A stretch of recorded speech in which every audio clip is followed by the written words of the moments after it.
Madame, Monsieur, bonsoir. Merci de nous rejoindre dans cette édition d'information. Voici les titres du journal.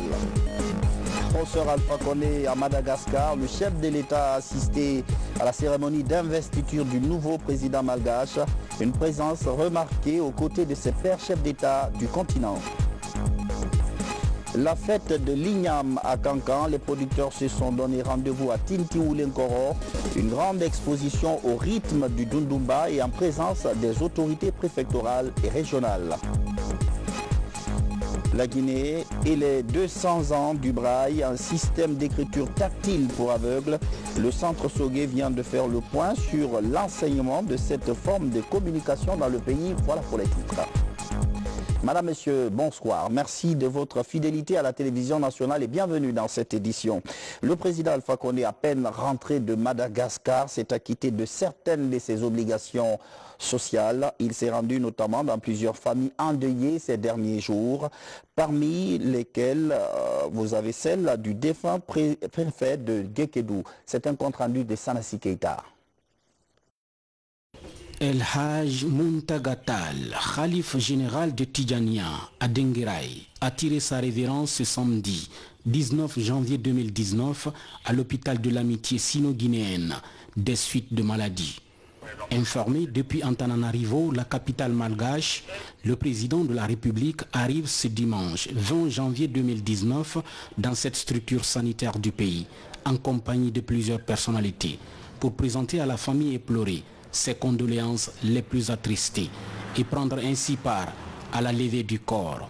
Excellence Président, au nom de toute la famille omarienne, nous vous remercions beaucoup du fond du cœur pour tout ce que vous avez eu à faire pour nous et que vous ferez plus tard. Notre frère El Haj Muntagatal, vous l'avez pris comme étant votre papa. Vous l'avez toujours appelé papa. Et dans toutes vos actions, nous avons eu les preuves que ces actions venaient du fond du cœur. Nous ne pouvons que vous remercier et prier Allah, que Allah apporte la paix dans ce pays, qu'il vous fortifie dans toutes vos bonnes actions, qu'il renforce l'unité nationale, qu'il enlève dans nos cœurs tout ce qu'il y a de mauvais et nous rassemble davantage. Ceci est dit au nom de toute la famille omarienne, que ce soit celle de la Guinée, du Sénégal, du Mali, du Nigeria. Souvent on pense qu'El Haj Omar c'est le Sénégal. Non, il a été un homme universel. Il n'a pas fondé un royaume, il a fondé un empire sur la base de l'égalité, de la fraternité, de la religion. Dans son empire, il n'y a jamais eu, je le répète haut et fort, et je défie tout autre de me démentir, qu'il n'a jamais parlé de Peul, de Malinké, de Soussou, de tout couleur. Il a parlé d'une seule et unique voix. Ashhadu an la ilaha illallah. Qu'est-ce que cela signifie? J'atteste qu'il n'y a de Dieu que Dieu. Je ne peux, qu'au nom de toute la famille, vous remercier encore une fois et remercier tous ceux qui sont venus, des talibés, des dirigeants, des responsables, tous, que Dieu fasse que nos cœurs battent dans l'unisson et nous fortifie dans nos bons travaux. El Haj Muntagatal sera inhumé ce lundi 21 janvier 2019 à Dengueraï, après la prière de 14 heures. Juste après l'hôpital sino-guinéen, le président de la République s'est rendu également dans la famille Keïta, à Ratoma. Le chef de l'État, en compagnie d'une importante délégation, est venu présenter ses condoléances à la famille éplorée suite au décès de Bintou Diani, belle-mère du Premier ministre Dr Ibrahima Fofana.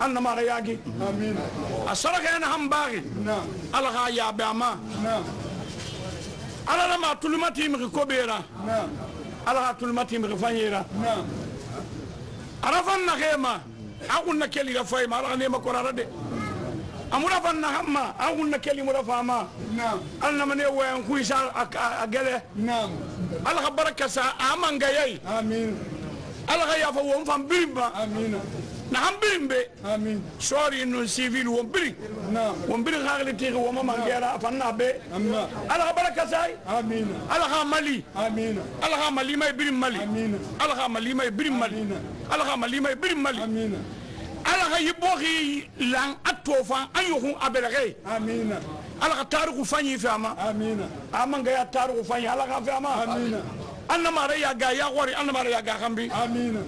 À Bessia, cité de l'air, le président de la République s'est dirigé dans la famille Mara. Ici, le chef de l'État est venu présenter ses condoléances à la famille Mara suite au décès du préfet de Guékédou.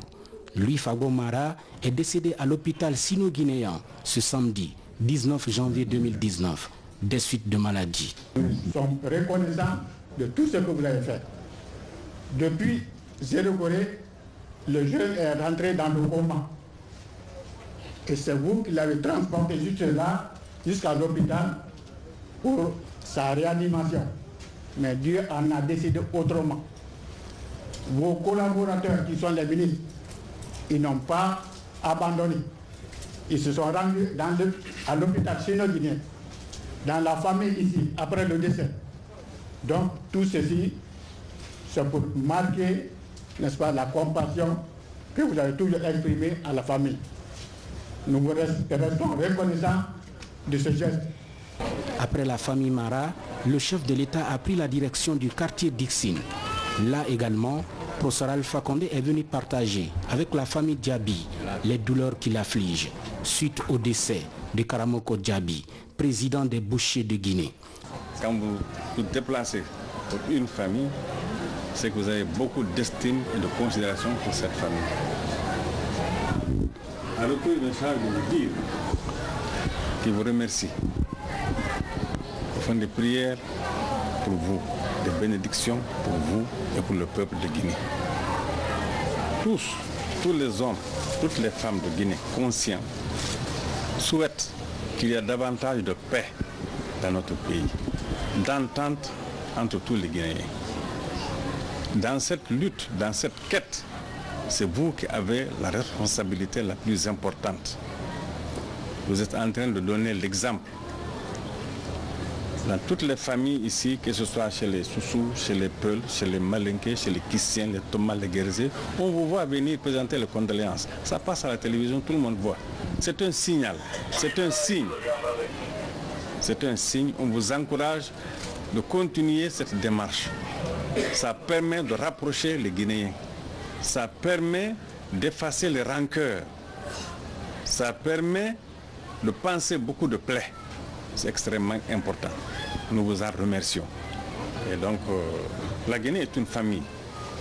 Encore une fois, vous venez de le démontrer, nous vous en remercions. Nous n'avons rien à vous donner, nous n'avons rien à vous offrir, mais Dieu est là, il veille au grain. C'est lui qui sait pourquoi il vous a mis là et non un autre.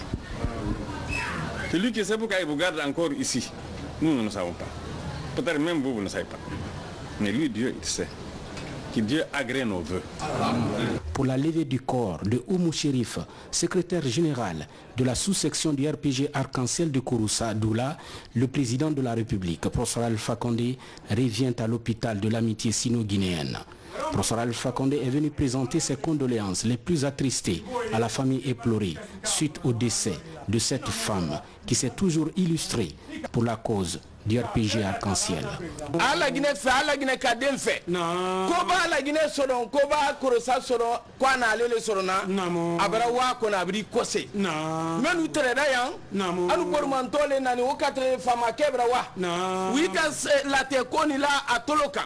Abra wa abri kose. Kwa tese wala. Amani lo. Kasela tout danya kelenke. Musokoronye.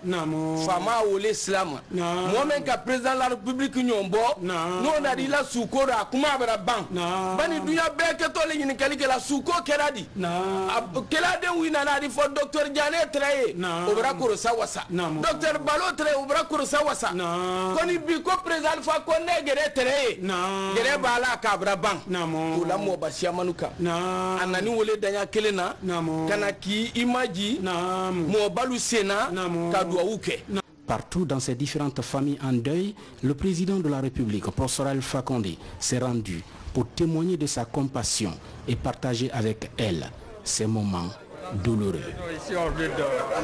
Je vous l'annonçais hier, le président Alpha Condé a pris part à la cérémonie d'investiture du nouveau président de Madagascar. Il était aux côtés de certains de ses pairs chefs d'État du continent. Une cérémonie qui s'est déroulée dans un grand stade du pays. Salassi Keita.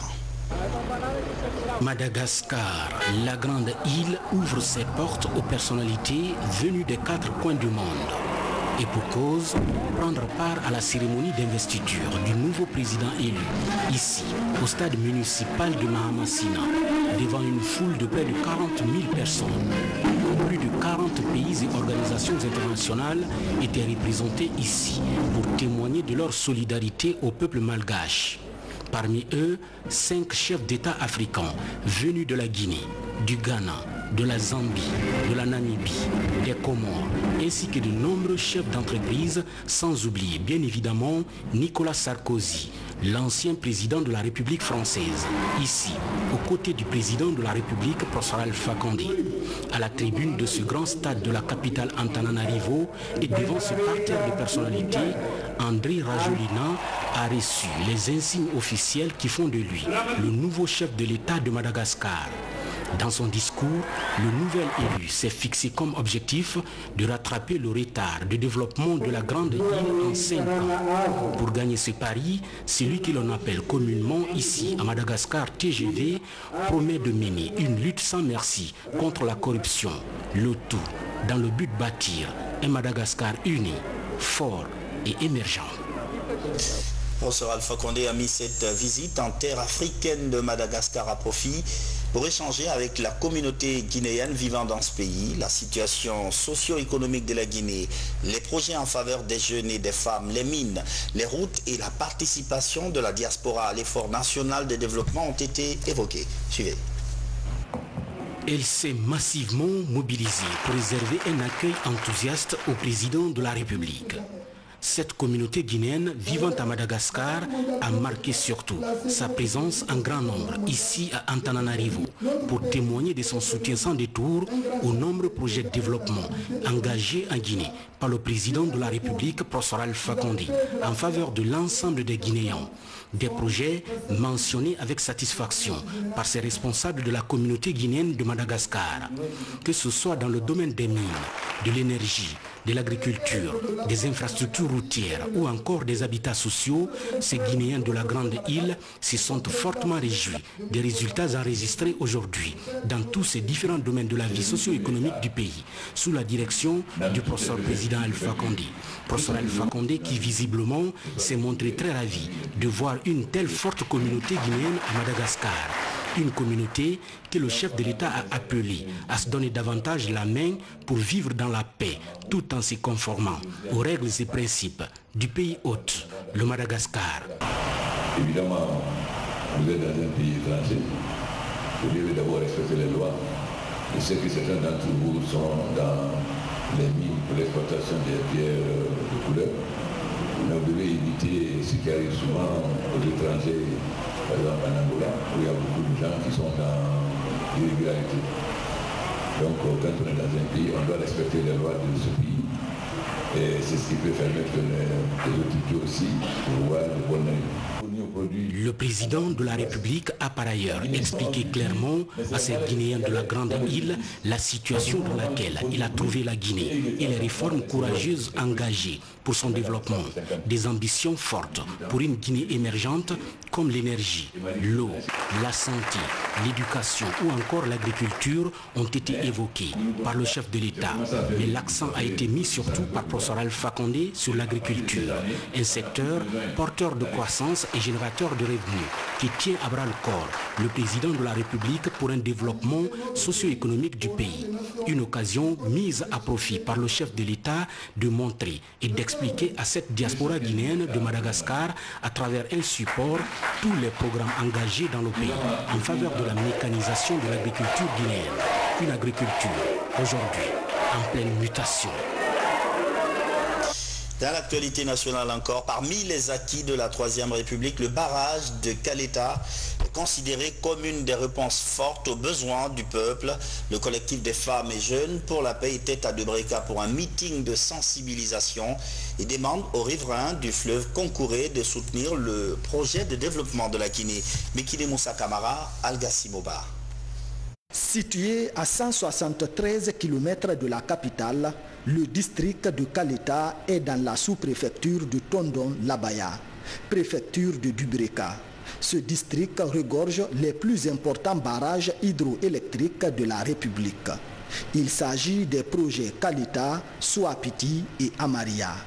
Avec la réalisation de ces projets, Kaleta devient la plus importante source énergétique de la Guinée et de la sous-région ouest africaine. Conscient de la portée stratégique de ce site, ce collectif de jeunes et de femmes entame une campagne de sensibilisation des populations riveraines du fleuve Concouré. Quand on parle de développement, il faut d'abord parler de l'électrification. C'est pourquoi le professeur Alpha Condé a d'abord pensé à mettre ces grands projets en place afin d'électrifier notre cher pays. Nous sommes avec certains pays voisins, donc si ce projet est acquis, c'est important de donner aussi à certains pays. C'est une façon de renforcer notre croissance économique. Nous sommes venus ici pour sensibiliser les gens de Kaleta, des jeunes, des femmes et des sages. Sans la paix, on ne gagne pas ce qu'on veut.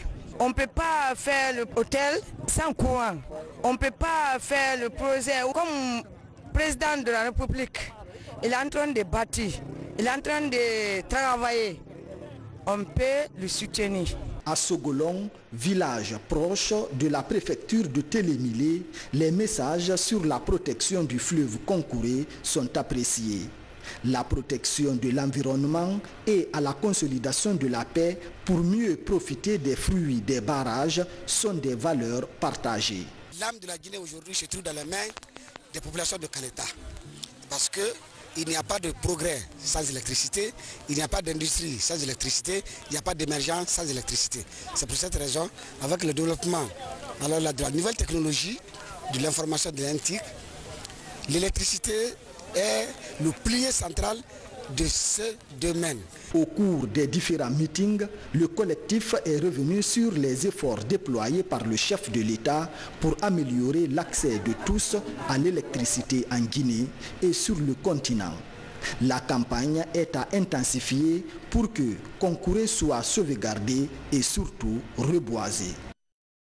Restons à Dubreka où un conseil local de sécurité et de prévention de la délinquance vient d'être installé. La localité est considérée comme un refuge de certaines personnes en porte-à-faux avec la loi. Ce conseil de sécurité va travailler avec la population civile pour traquer tous ces malfrats. Il s'agit d'une police de proximité. Alpha Isiadabar. Selon les services de sécurité, la plupart des bandits de grand chemin traqués à Conakry trouvent refuge dans les préfectures de Dubreka et Koya. La mise en place de ce conseil local de sécurité et de prévention de la délinquance répond à cette préoccupation. Nous, autorités communales, rassurons l'ensemble des acteurs impliqués dans ce processus de sécurisation de nos communautés que nous ferons tout pour que cet acquis soit conservé. Les prochains jours, dans les prochaines semaines, vous verrez des policiers qui vont faire des patrouilles dans les quartiers. Je vous demanderai d'être des facilitateurs pour leur arrivée dans ces quartiers, dans ces secteurs où ils ne seront pas forcément au départ les bienvenus. Ce sera à eux de se faire connaître positivement et de faire comprendre à la population qu'ils sont là pour assurer leur sécurité. Ce conseil local de sécurité et de prévention de la délinquance de Dubreka est composé de 20 membres. Ils sont installés après avoir suivi une formation de 3 jours sur le rôle de la police de proximité. Il devra permettre d'aider à dénicher les zones criminogènes pour sauvegarder la paix et la quiétude des populations à Dubrika. Si ce comité a été installé aujourd'hui à Dubrika, c'est pour renforcer le partenariat entre la population et les forces de défense et de sécurité. Si hier elle était bafouillée, elle était hésitante, grâce à l'effort ou aux idées de M. le Président de la République,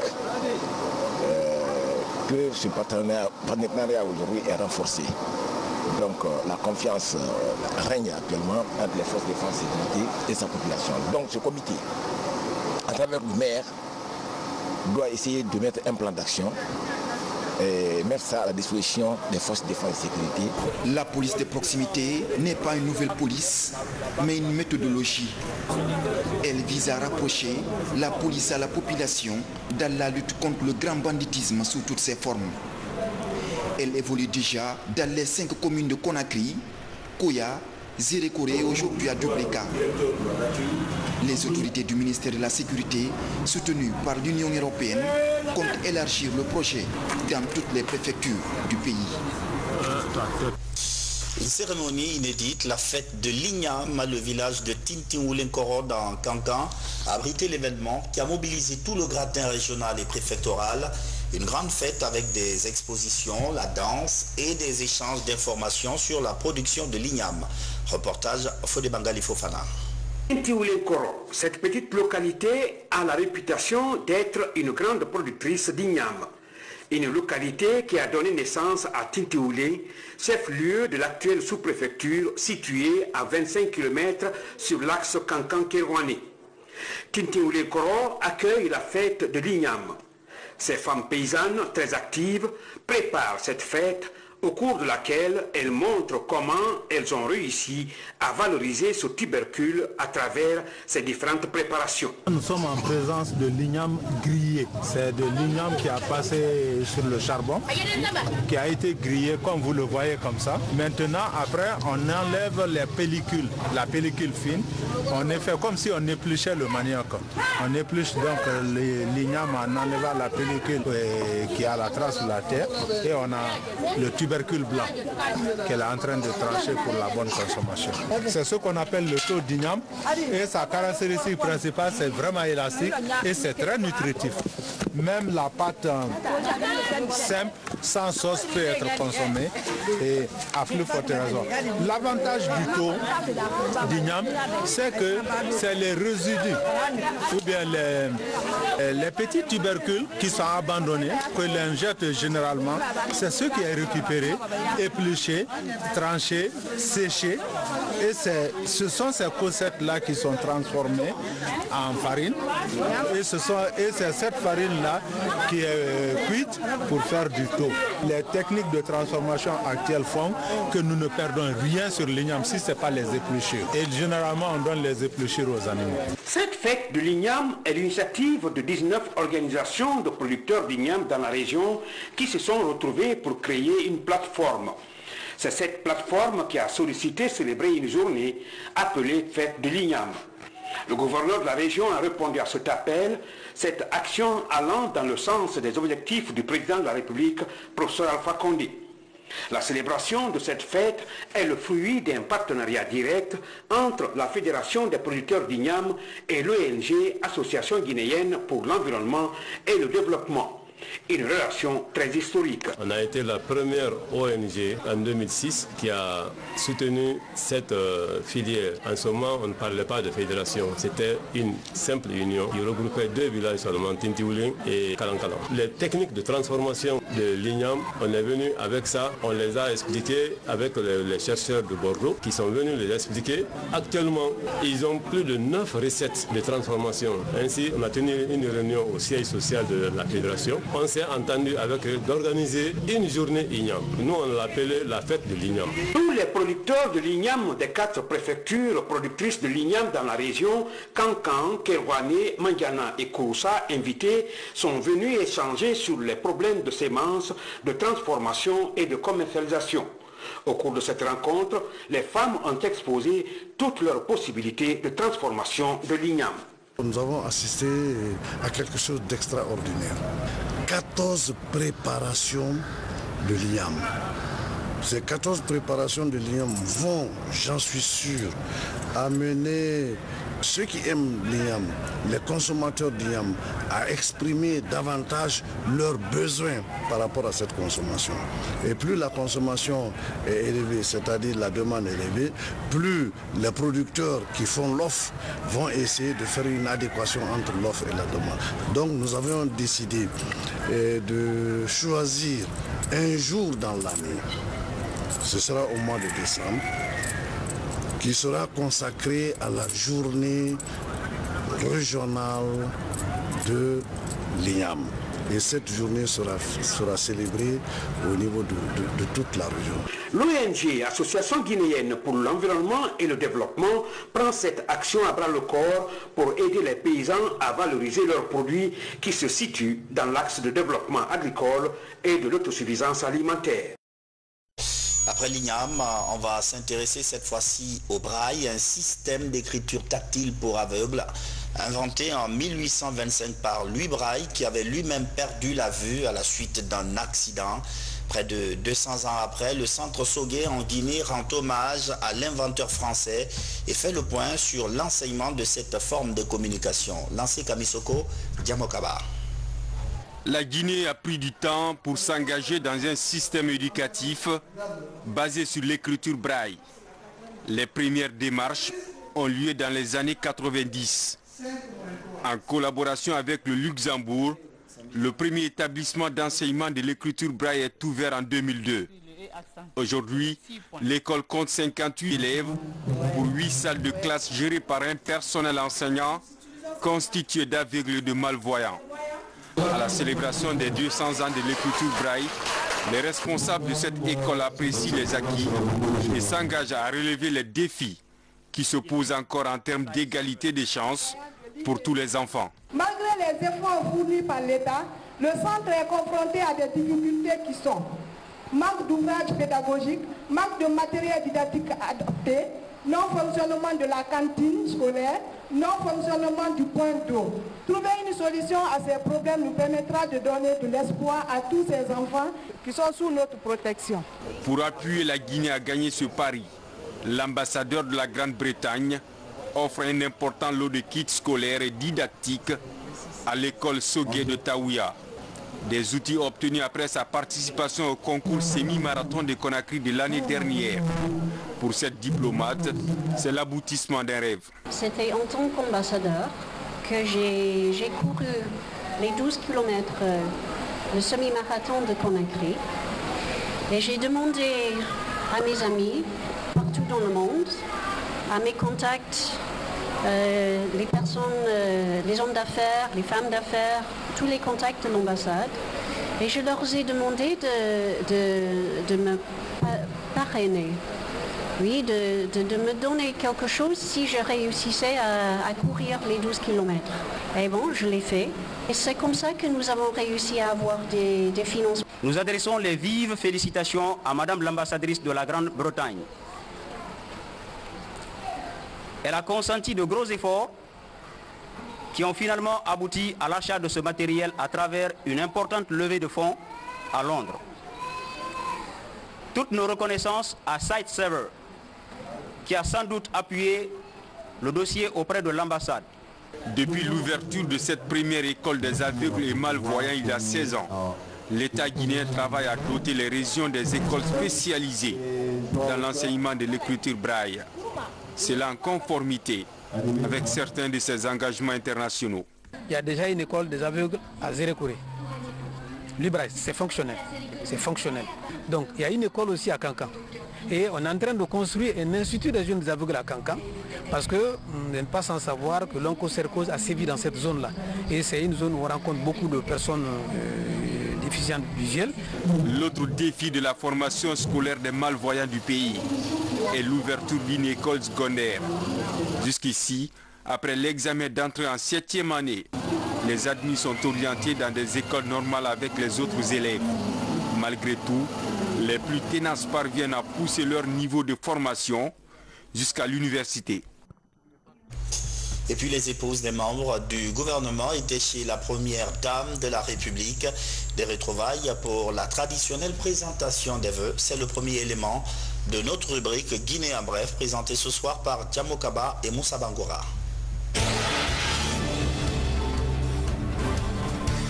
Après les cadres du cabinet et de la fondation, c'est au tour des épouses des membres du gouvernement d'adresser leurs vœux de nouvel an à l'épouse du chef de l'État. Une occasion pour ces dames de louer les efforts consentis par Hadja Guéné Kondé dans le cadre de la promotion de la santé maternelle et infantile en Guinée. Elles lui ont également exprimé leur soutien dans la réalisation de ces projets en perspective. Cette rencontre mobilise des leaders religieux, guinéens et étrangers. Ils échangent sur le concept WAF pour réduire le taux de pauvreté dans le monde musulman. L'objectif est d'inviter les leaders religieux du pays à s'impliquer dans la sensibilisation pour amener les fidèles à s'acquitter de leurs devoirs religieux. Le secrétariat général des affaires religieuses est disposé immédiatement de travailler sur le concept de WAF en travers de sensibilisation, information et l'éducation des populations. C'est pour cela cette rencontre après notre conférence de Sheraton constitue le premier pas de notre département pour concrétiser les recommandations des conseils régionaux sur le concept de WAF. Dans la salle des banquets du Palais du Peuple, des fruits de l'université de Kankan retrouvent une amitié perdue après plusieurs années. Dans une ambiance joyeuse, ils se remémorent des souvenirs partagés sur les bancs. Le rendez-vous mobilise toutes les promotions confondues pour consolider des relations d'amitié et de solidarité. Nous avons remarqué qu'il y a beaucoup d'associations de l'université de Kankan, soit liées au département, à la faculté ou à un cercle d'amis. Cette situation ne nous donne pas de la force, ça nous affaiblit. C'est pourquoi nous avons réfléchi qu'il faut mettre une association fêtière qui puisse regrouper tous les anciens étudiants de l'université de Kankan, de l'UPK à l'université Julius Nyerere, pour évoluer ensemble, pour se donner les mains afin que nous puissions grandir ensemble. L'artiste slammer André Flamy, de nouveau sur le marché du disque guinéen. Il présente son nouvel album intitulé Kamaralai. Composé de 9 titres, Flamy rend hommage aux pionniers de l'indépendance de la Guinée. Un devoir de mémoire, teinté de reconnaissance. Vous savez, en Guinée, en Afrique, la parole fait partie de notre culture, de nos mœurs. Que ce soit les djeli, que ce soit les farba, on a toujours perpétué l'art de la parole. Alors au siècle de la fibre optique, il était question que chacun mette un accent, sa touche à la parole au slam.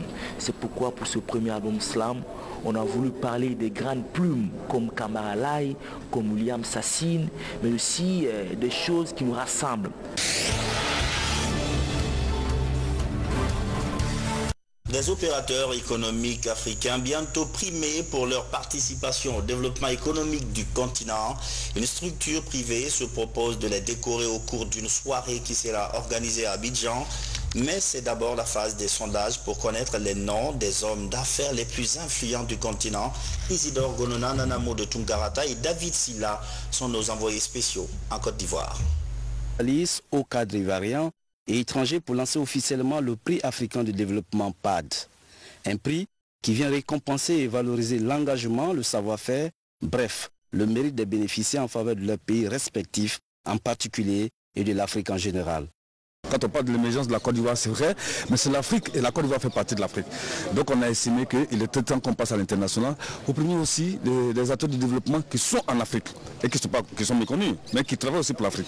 Parce qu'évidemment, c'est clair que quand tu te listes de la plus belle manière en Guinée-Conakry, en Sierra Leone, à Accra, à Monrovia, à Abidjan, eh bien, tu concours au développement de l'Afrique. Et voilà pourquoi, en un moment, nous avons décidé que l'Afrique aille de l'avant à travers le PAD. Pour cette première édition qui s'ouvre aux compétences africaines dans des domaines comme la gouvernance, l'économie, l'agriculture, l'industrie, les mines et l'entrepreneuriat, seulement 5 pays sont sur la liste.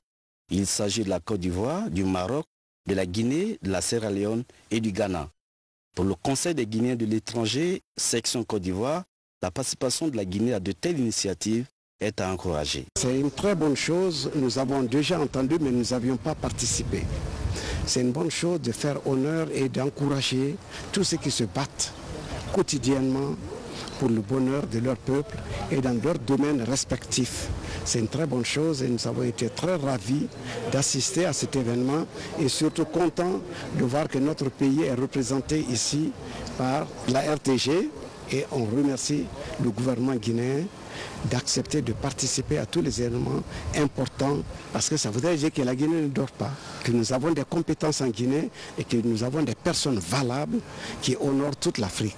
Et ça, c'est une satisfaction pour tous les Guinéens et nous en sommes fiers. Après le sondage, rendez-vous est pris pour le 29 mars prochain à Grand-Bassam où les lauréats des différents pays recevront leur prix africain pour le développement PAD. Retour à Conakry où 300 nouveaux diplômés sont désormais sur le marché de l'emploi. Il s'agit de la 9e promotion de l'université Avicenne. La promotion porte le nom du professeur Cheikh Omar Bangoura, agrégé de l'université de Dakar. Yaya Silla. C'est une tradition pour les étudiants en fin de cycle universitaire. Ils se mobilisent avec des proches pour recevoir leur diplôme. Ils franchissent ainsi une étape cruciale dans leur vie.